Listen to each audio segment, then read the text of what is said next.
Hello, and welcome to the first episode, I guess, of a discussion on various trans-related stuff. So, this is basically a discussion on gender. This is me, Christina of Christina's Refrigerator. So first thing is first, I want to go ahead and go over this little disclaimer thing. Everyone kind of views gender differently. That's an important thing to recognize. Different people will be at different levels of understanding of gender. So, for instance, let's say that you have a friend who just recently might have kind of come out as trans, or might be kind of thinking about it. They might not necessarily know everything there is to know. Kind of same goes for me. I only fairly recently came out as trans myself. I will not claim to be an expert on this, as I mentioned on that last bullet point. I'm not an authority on gender. I am simply a trans woman who is interested in explaining some stuff, so that there's perhaps a little bit better of a understanding on some things that I've noticed. A lot of people seem to be confused about. So there are 4 main categories that I kind of want to talk about. The first is very personal, and then the other ones are more based on how other people view you. Now that being said, there's a difference between the first and all the rest of them, and that difference is kind of important. But I feel as though it's important to go ahead and talk about all of these and differentiate them, because I see a lot of people trying to kind of mix and combine. A lot of people trying to kind of assume that one thing must be true because it never is, and that's not necessarily the case. So kind of going a little further into that, there's the question of what determines someone's gender. The answer is, well, it's pretty freaking obvious. The answer is, well, they do.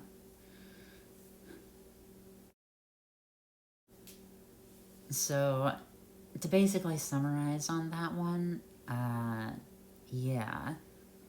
What determines someone's gender is their own identity, how they identify themselves.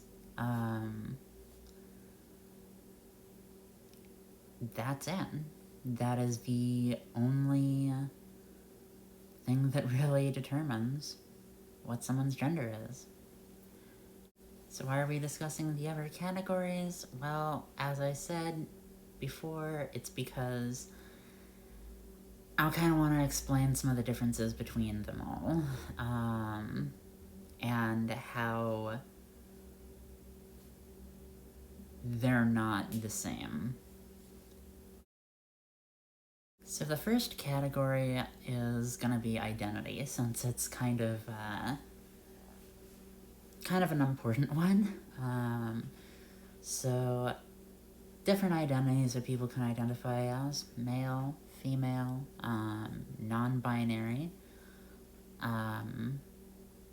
anything that's in between, and gender identities that change.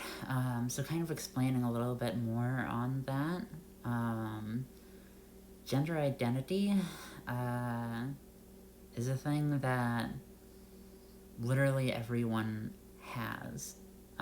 This is not a thing that is only relative to trans people.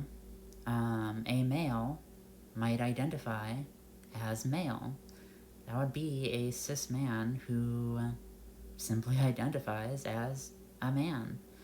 A cis female might identify as a woman, and they'd just be a woman.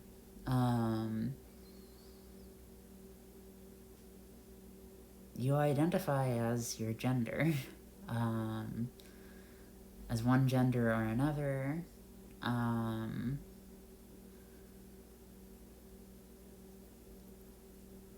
You will inevitably have some kind of identity relating to your gender. Anyway, going on with that, kind of explaining that all in between one there. So beyond just going ahead and saying non-binary, it's important to kind of recognize that it's not a male, female, or non-binary world. That's not all there is. There's also people who feel a certain amount, kind of,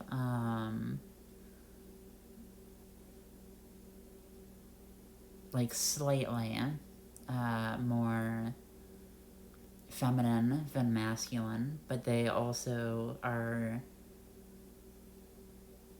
not quite binary. And it kind of fits in with non-binary, but it kind of,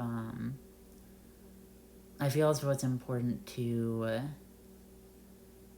say it as a separate bullet point, because a lot of times non-binary kind of gets thrown in as you don't identify as a gender, and that's not quite what it is. Different people will feel differently on what exactly they themselves, how they identify.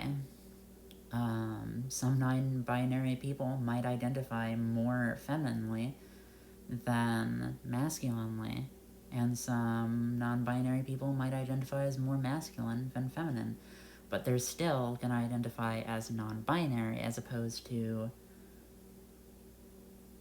let's say, male or female. This is kind of falling into that in-between territory. And there are also people whose identity changes in time and situations where it just kind of changes. And I'm not just talking about like a situation where the person is figuring out more about themselves as time goes on. I'm talking about you can come to them at one point and you can come to them at another point in time, and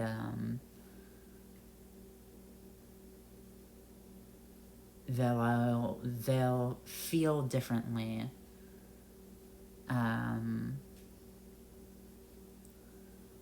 depending on when exactly it is. And it's not really something that's predictable. That's a thing. And I do kind of want to add on to what I had said earlier regarding the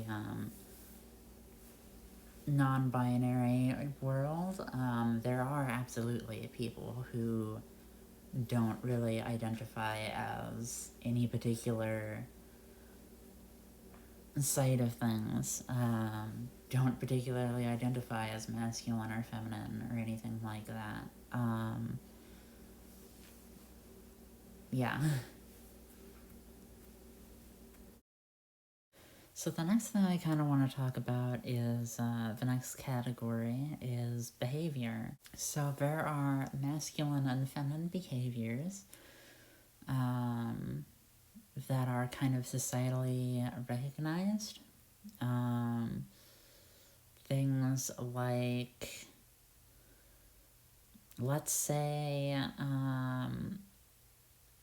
caring for children.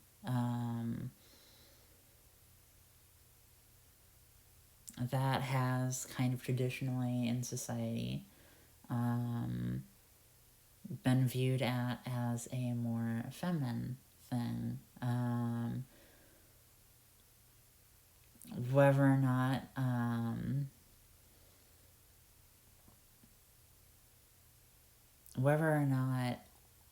it's very reasonable to say that males do this and females do that.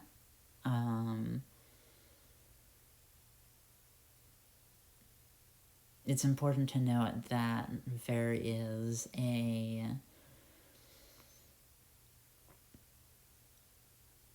view that the world has on genders, and while it is a social construct, it's a social construct that exists in the society that we live in.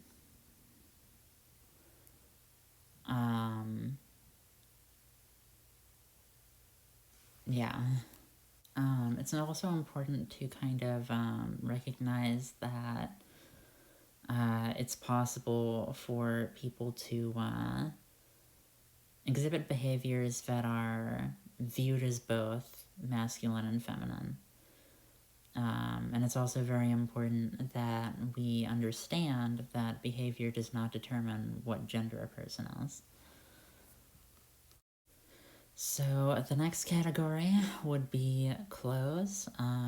This is also kind of a social construct, which clothes are masculine, which clothes are feminine.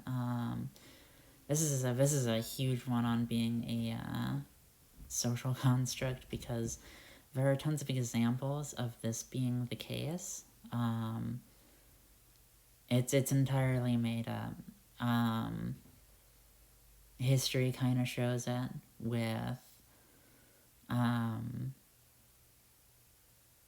European men having these,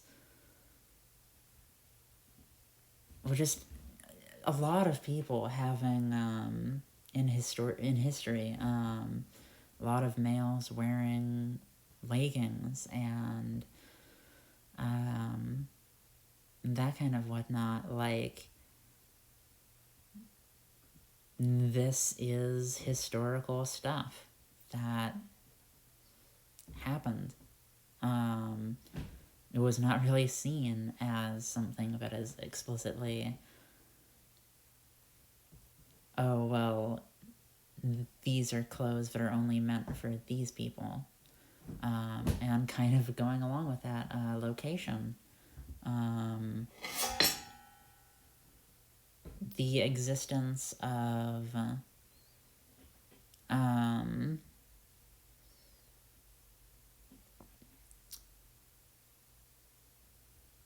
skirts versus the existence of kilts.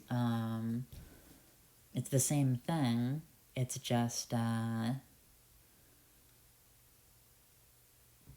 location. In certain locations, it is socially acceptable. It is socially understood that it is okay for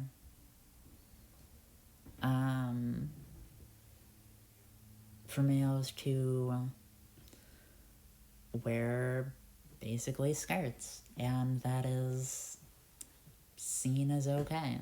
And I think that it is very important to also kind of note that men can dress in feminine clothes without necessarily being trans, and women can dress in masculine clothes without necessarily being trans either. There are some examples of this. A few examples for the men who are dressing in feminine clothes without necessarily being trans. Drag queens. There are a lot of drag queens out there who do not identify as trans. They identify as men. They simply wear feminine clothes. Along with this, an example could be of just a person that you might have heard of, Indigo. There's a YouTube channel. Yeah. He's a guy who dresses up femininely, and he's kind of gone very, he's mentioned, he's talked about it. He does not identify as a woman. He simply enjoys dressing femininely, and that is perfectly okay. And regarding like women dressing like men, I mean, it's really not that hard to find some examples. Tomboys, to put it simply.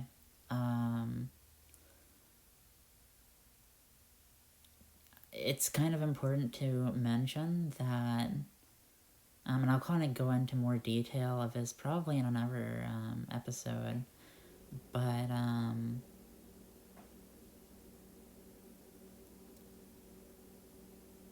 being trans does not mean that you are one specific type of whatever your gender is. If you're a trans woman, that does not necessarily mean, that doesn't really tell people a lot about you at all.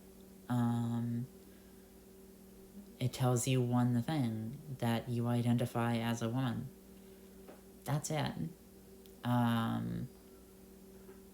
Trans women, there are trans women who are tomboys.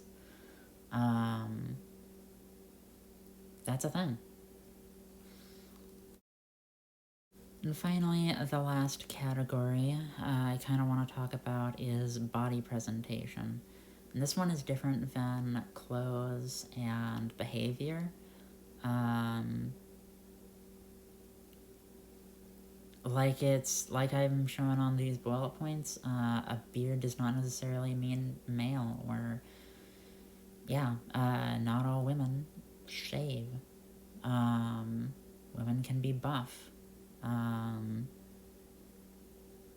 HRT and surgeries, those are not requirements for being trans, for being whatever gender you identify as. Nor is even wanting HRT or surgeries. The only thing that is required for someone to be trans is for them to identify as a gender other than the one that they were assigned at birth. Now that I've kind of discussed all those categories, I kind of want to go over a few just tiny things. Kind of talking about what transphobia is versus some things that are kind of reasonable. So one example of a thing that you should try to avoid saying if possible, don't say that you're just not attracted to trans people. It's incorrect, to put it simply. And I'll kind of go into more detail on the next slide. Attraction is based on perceived gender. It is not based on someone's actual gender. Now what does that mean? There are people who are trans, who look exactly like the gender they identify as.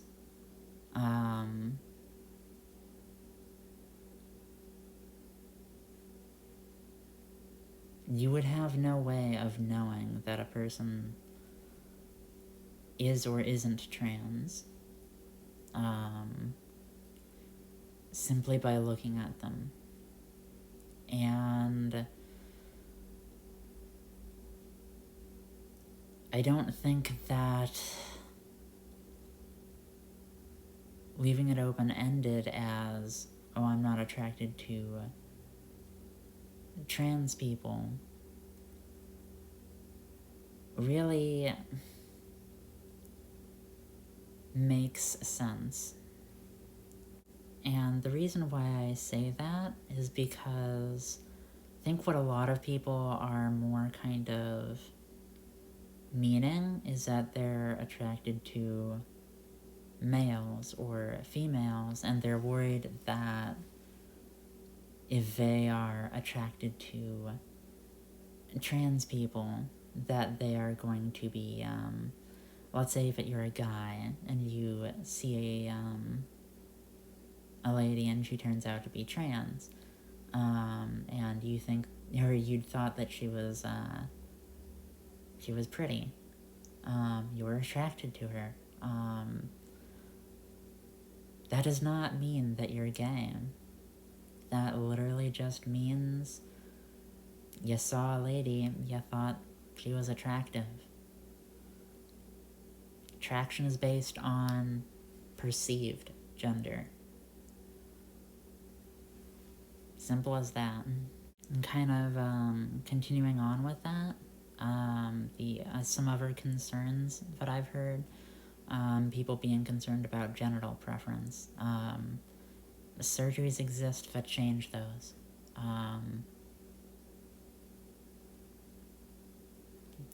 Yeah. You won't necessarily be able to tell in 100% honesty. And kind of continuing on with that, if the concern is like starting a family, adoption, surrogacy, sperm banks, you can have a family without necessarily having children with your partner. And lastly, if your concern is starting a family of your own blood, which is a little bit of a weird preference, but to be fair, it is a preference. I can understand that. Many cis women also can't get pregnant. I feel like this is important to mention because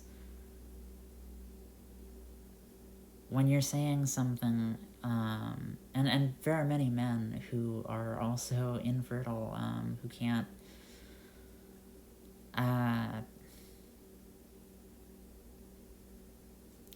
produce children. I don't think that saying that you're not attracted to trans people is the best thing to say if that is your concern, because that isn't what your preference is. Your preference is someone that you can have children with. That's your preference. Now, you might be wondering, why exactly is any of this important? And to kind of explain that a little bit, there are attacks on trans people in laws. There are attacks using bathroom laws. There are attacks with sports laws. These kind of attacks, these can hurt everyone. After all, there comes the question of how does one police gender? Policing gender is based on perceived gender. It's either based on perceived gender or it's based on what genitals people have. In either case, you're going to have, if you're going to check who's what, you're going to end up hurting not just trans people. And what I mean by that is, like, there are cis people who might not necessarily present particularly masculinely or femininely, you know? They might not particularly present the gender that they identify as.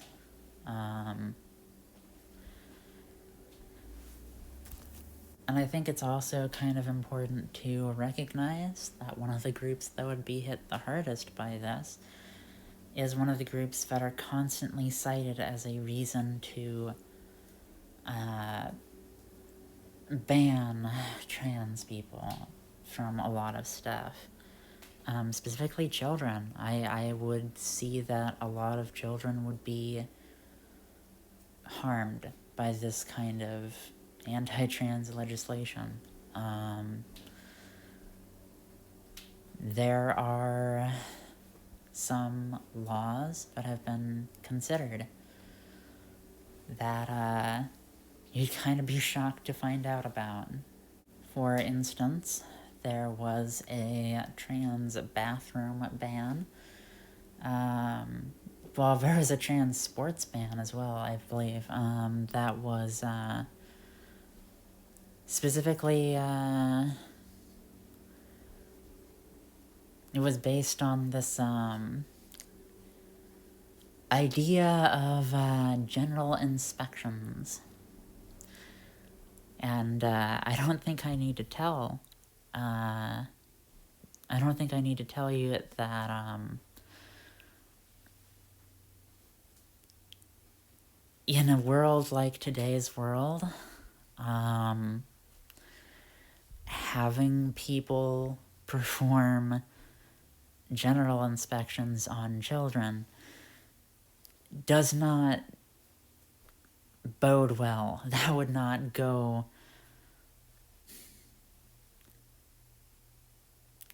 There would be a lot of bad situations that would happen.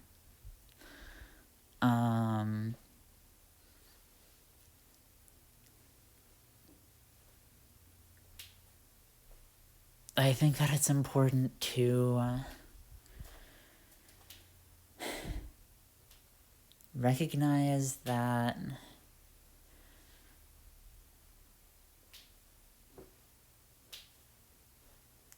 as far as these things go, sports and bathrooms, this anti-trans legislation and whatnot,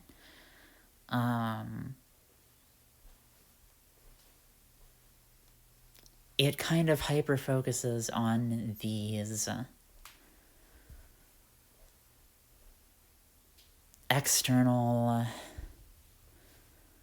things that don't actually determine one's gender. That's kind of what this is kind of just kind of goes over. Gendered identity Gender identity is purely based on what you identify as. That's all there is to it. Gender is what determines your gender. You do.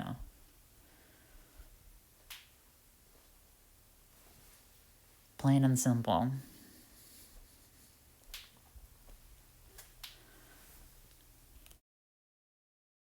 So to kind of sum all this up, gender is based on identity.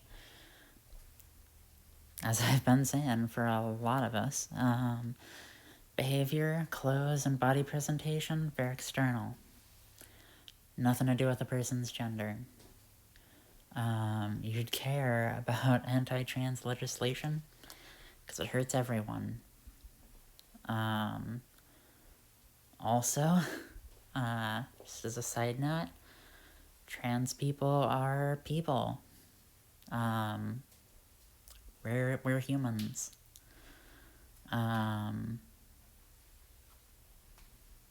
I don't think that you should have to be told that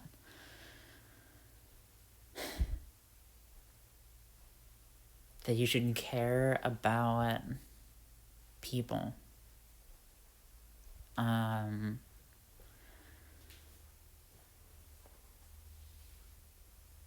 Yeah. But also, just because there are a lot of trans people out there,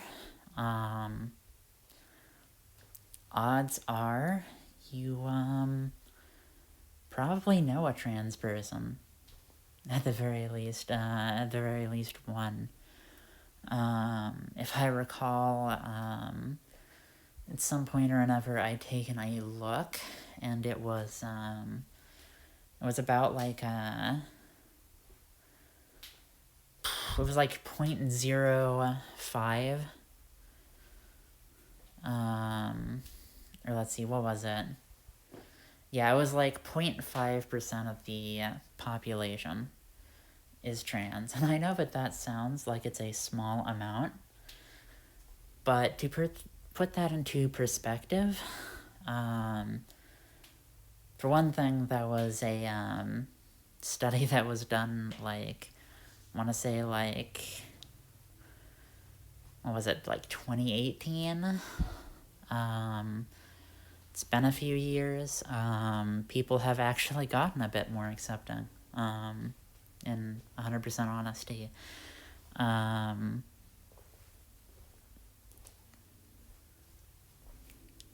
But aside from that, I think that it's important to recognize that a percentage like 0.5%,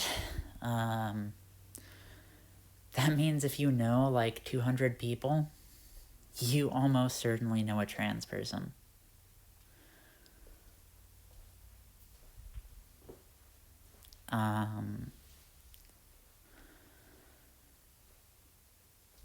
If your kid goes to a school that has a class of more than, like, I mean, if your kid goes to a school that has a class of like 100 people, there's like a 50-50 shot that they're gonna have a classmate who's trans.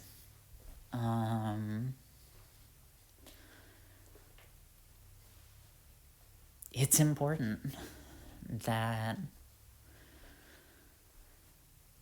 you understand that, because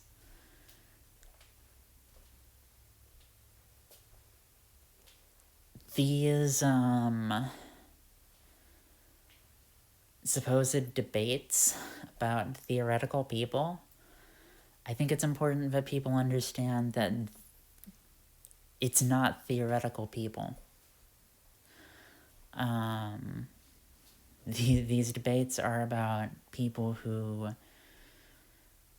exist. Probably a few people that you know.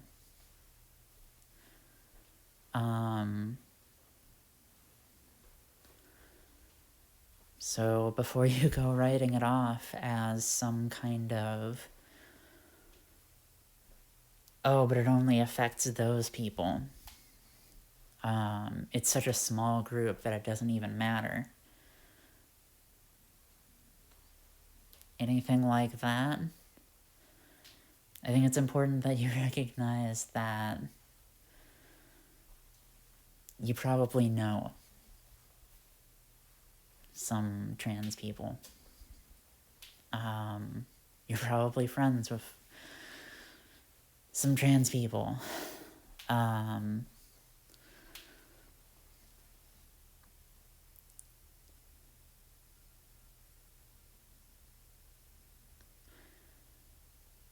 It's probably best to not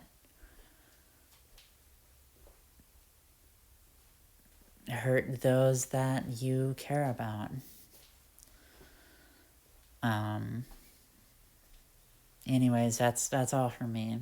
I hope y'all have a great day. Stay safe and warm and all that whatnot. And I'll talk to you later. Bye.